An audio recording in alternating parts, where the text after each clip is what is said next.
Oke guys, balik sama gue William Sudana dan hari ini gue mau cerita satu hal yang gue sadarin bahwa kalau misalnya kita punya pandangan di mana orang-orang kaya itu kenapa ya masih banyak yang kena scam juga.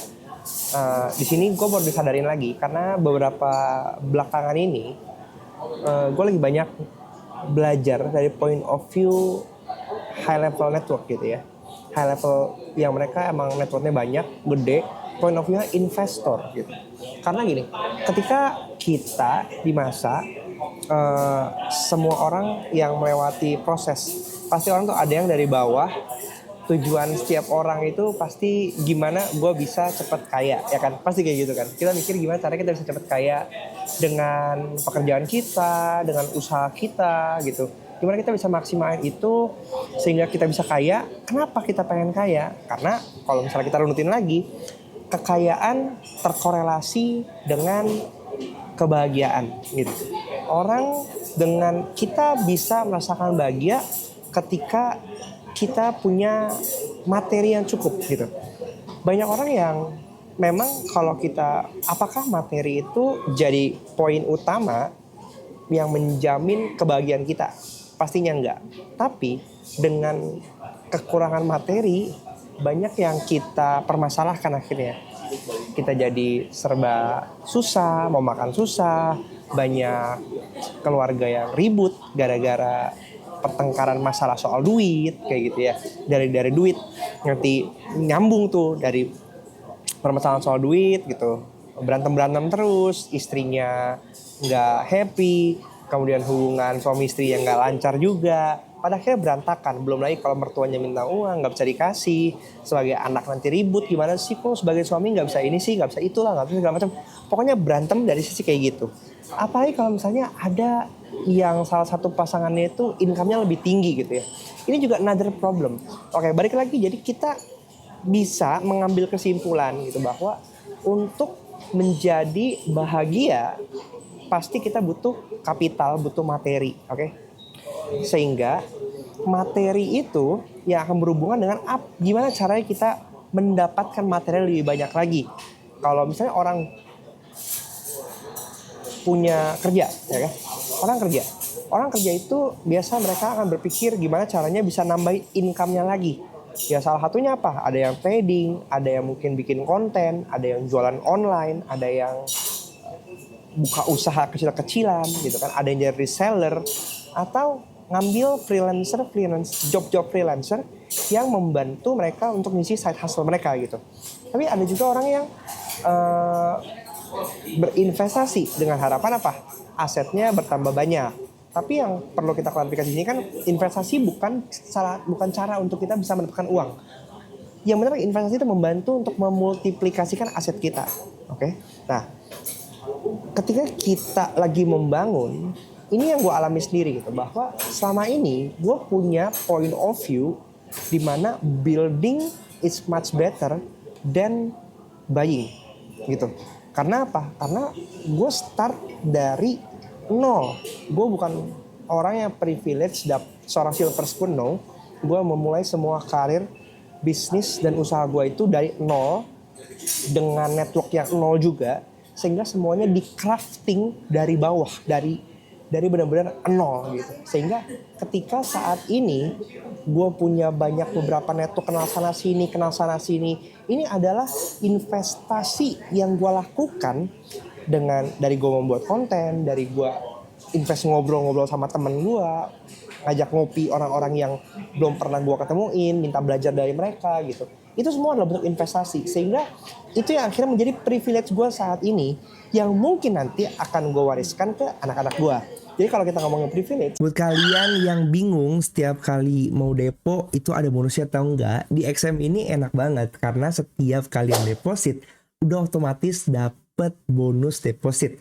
Begini perhitungannya.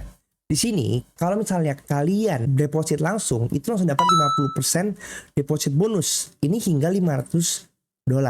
Dan ini bisa di-extend 20% lagi sampai dengan $4.500 atau setara kursnya. Jadi kredit instan pada deposit Anda dan diberikan deposit mulai dari hanya $5 aja. Jadi mau kalian deposit kecil pun udah otomatis dapat 50% ini. Tapi bonusnya nggak bisa ditarik ya, karena fungsinya untuk menambahkan kredit. Sehingga dengan modal kecil kalian bisa dapat trading dengan lebih nyaman. Nanti profitnya bisa kalian tarik. Kalau menurut gue sih manfaatin aja. Langsung aja klik link di video description supaya bisa langsung enjoy bonus depositnya. Kita lanjut ke videonya. Jadi kalau kita ngomongin privilege, jangan berpikir bahwa kalau misalnya orang tua lu nggak memberikan itu, ya lu nggak bisa nge-create privilege itu. Nggak. Lu tetap bisa membuat privilege itu sesuai dengan kemampuan lu dan usaha yang lu lakukan. Seiring berjalannya waktu, oke? Gue rasa kayak, oh iya, kalau misalnya gue bisa membangun, kenapa gue harus ngebeli, ya kan? Karena sayang dong kapitalnya, karena gue yakin, oh gue punya kapasitas untuk membangun. Tapi gue akhirnya disadarkan bahwa kita ini hidup dalam segitiga, ya. Segitiga ini yang bisa kita jabarkan, yang paling atas ini adalah uang, oke. Yang sebelah di sini adalah waktu, yang di sebelah di sini adalah energi. Oke. Nah, ketika kita berhubungan dengan segitiga ini, kita nggak akan lari-lari dari segitiga ini. Kita akan berputar. Kalau kita nggak punya uang, tapi kita punya energi dan kita punya waktu, ini apa? Dimana ketika kita masih muda, ya, kita punya energi yang banyak, kita punya waktu yang banyak, tapi kita nggak punya uang. Jadi kita manfaatkan energi dan waktu kita untuk mengumpulkan uang. Oke? Akan ada di mana kita umur bertambah banyak, energi kita itu makin lama makin menurun. Oke? Sehingga tapi uang kita bertambah banyak gitu. Sehingga nanti akan bergeser. Gimana caranya dengan energi yang sedikit, dengan waktu yang juga sedikit, karena umur kita semakin lama bertambah tua, kita mendapatkan efek yang sama. Artinya apa? Kita beli aja, karena kita punya uangnya. Itu kenapa kalau kita memperdebatkan, kenapa ada orang yang suka mengerjakan sendiri, dia nyimpen uangnya, tapi dia ngeluh, aduh waktu gue terbatas nih gitu. Tapi ada orang yang lebih suka invest, dia punya bisnis, dia bangun tim, dia hire orang untuk melakukan pekerjaan-pekerjaan yang rutin, dia harus keluar uang, ya kan? Tapi dia punya waktu yang lebih banyak karena dia nggak harus melakukan lagi pekerjaan-pekerjaan yang sebelumnya dia harus lakukan sendiri, sehingga dia bisa menyimpan energi yang dia juga udah semakin lama semakin turun terbatas untuk hasilnya tetap optimal kayak gitu. Dan di situ gue ngeliat, oh ya berarti ada waktu di mana ketika kapital bukan lagi menjadi masalah kita dan kita udah nggak punya banyak waktu lagi untuk itu belajar, untuk itu bereksperimen, ya kita beli yang udah jadi. Itu di mana itu hal yang tanpa gue sadari itu udah gue lakukan dengan gue merekrut orang-orang bukan lagi yang fresh graduate, tapi orang-orang yang udah pro hire, orang-orang yang udah punya jam terbang, pengalaman kerja 3 tahun, 5 tahun, 8 tahun gitu untuk membantu gue.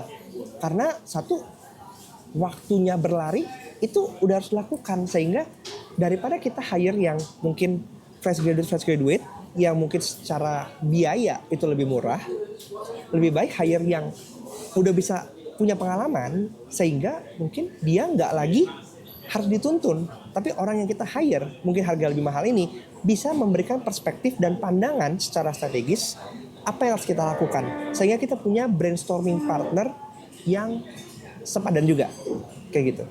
Itu yang terjadi gitu menurut gue setelah gue coba korelasikan ke dalam konteks trading gitu kan. Banyak orang, terutama bos-bos atau enggak orang-orang yang kapitalnya besar, yang mereka suka untuk menitipkan dana ke orang-orang yang mereka nggak percaya. Kenapa? Karena buat mereka waktu gue nggak banyak. Kemudian kalau misalnya gue hanya menitipkan 100 juta atau mungkin 200 juta atau mungkin 500 juta ke orang ini, itu hanya mungkin 1% dari aset yang mereka punya. Sehingga kalau hilang pun ya nggak apa-apa. Tapi kalau misalnya itu bagus, itu bisa menjadi another income, ekonomi lagi yang mereka keluarkan gitu ya.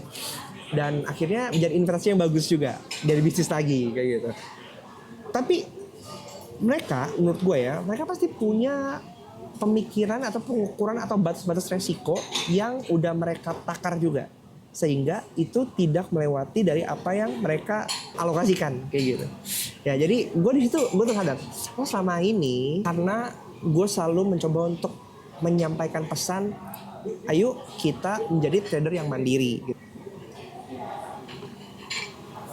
Dengan gue berpikir seperti itu, sebenarnya pesan yang gue sampaikan adalah buat teman-teman yang dari sisi kapital belum gede-gede banget, kalian yang masih baru mencoba untuk belajar sendiri, yang masih mencoba peruntungan di tahap lagi membangun karir, journey-nya menjadi seorang trader, masuk ke dalam dunia forex, masuk ke dalam dunia kripto, tapi masih belum financially secure kayak gitu. Banyak yang mencoba kan. Nah, kalau buat gua saran pertama adalah ya kalian harus belajar dulu sendiri kayak gitu.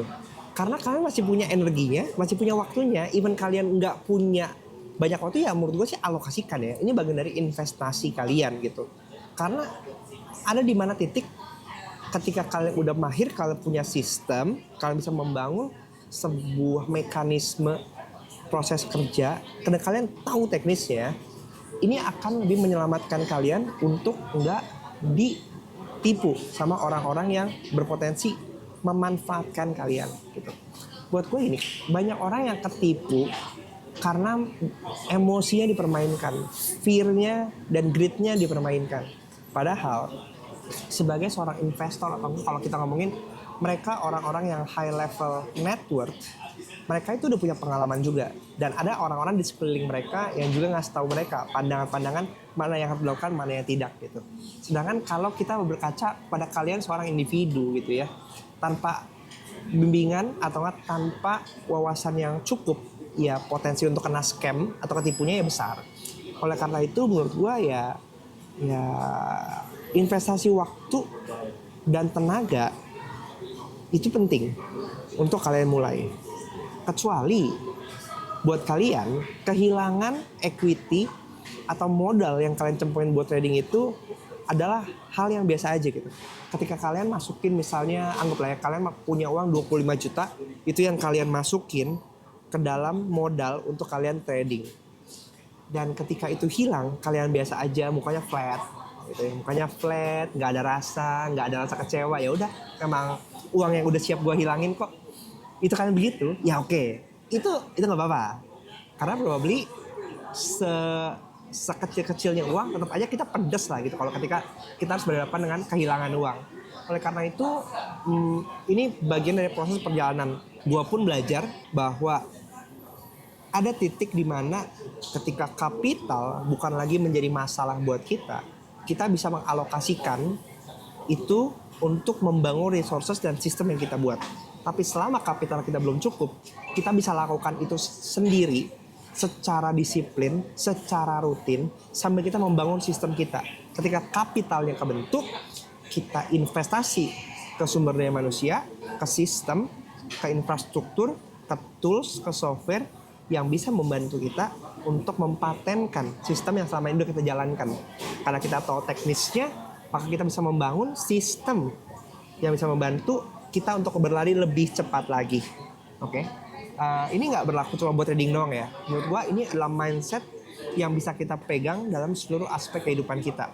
Karena tanpa kita punya mindset ini, kita nggak bisa growing gitu. Ini sama halnya kayak ini. Kamu pengen beli barang yang diproduksi cepat, kualitasnya bagus tapi murah, nggak mungkin kan? Pasti akan ada trade off ini antara barangnya bagus, ya harganya mahal, produksinya lama. Kalau misalnya produksi cepat, ya dari 3 ini kita cuma bisa dapetin maksimum 2, nggak mungkin 3-3-nya. Atau paling bagus tuh 2 ya, tapi mostly cuma 1 gitu. Barangnya murah, kualitasnya jelek, dikirimnya lama. Barangnya mahal, kualitasnya jelek, dikirimnya cepet. Kayak gitu. Jadi ada trade off-nya. 1 dari 3 paling mentok-mentok, paling bagus banget itu 2 dari 3. Oke, jadi segitu aja video kita kali ini. Kalau misalnya kalian ada pandangan juga soal hal ini, gimana kita ngebentuk mindset kita, karena mindset ini nggak bisa terjadi secara instan ya. Ini mindset ini kebangun pelan-pelan seiring pertumbuhan dan pergerakan fase dalam hidup kita gitu. Jadi setiap orang pasti punya pemahaman berbeda, tapi dengan kita paham perspektif dari beda-beda orang, dari fase-fase sosial ekonomi status orang-orang, kita bisa belajar sebenarnya apa yang menjadi point of view dan pandangan dan pertimbangan mereka.